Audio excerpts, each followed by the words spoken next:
लोगोफोर बिराद दुखुनांथाव आरो लाजिथाव जाथाय जे बर' हारिनि गेजेरावबो फिसा फाननानै जाग्रा बेफोरबायदि मानसि जोनोम उजिबाय आरो नोंथांमोना खोनायोबा बिराद शक जागोन मानो होनना बुङोबा बे सुबुङा सोर बबेनि नोंथांमोननो आं खिथागोन दा बेखौ खिथानायनि सिगां आङो नोंथांमोननो मोनसे भिडिअ खिथागोन नायदों नोंथांमोनाबो भिडिअखौ नायग्रोदो बेनि उनाव आं बेखौ लाना फैगोन फैदो अब्ला जों भिडिअखौ नायना लागोन मोनसे भिडिअखौ फैगौ 14 सेप्तेम्बराव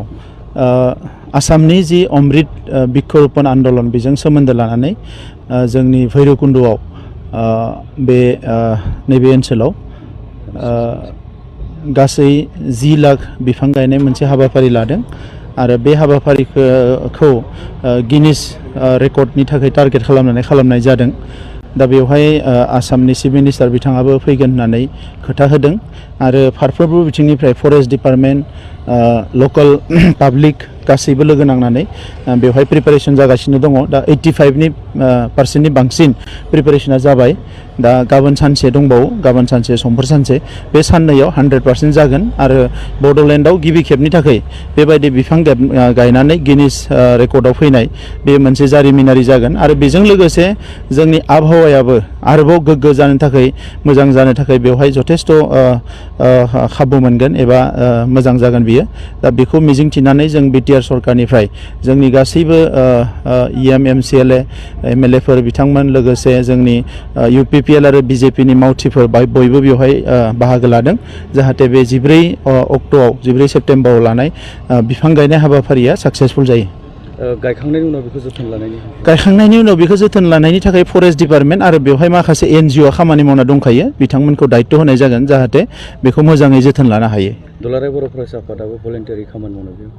नुनाय जादों दुलाराय बर' फरायसा आफादनि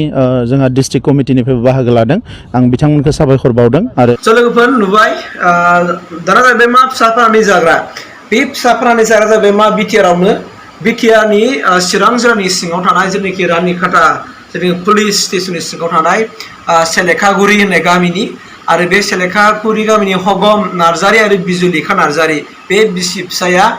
जे मा गावनि सानै गथ'खौ फाननानै जाबाय मिथिनो मोननाय बायदिबा थांनाय नभेम्बर दानावहाय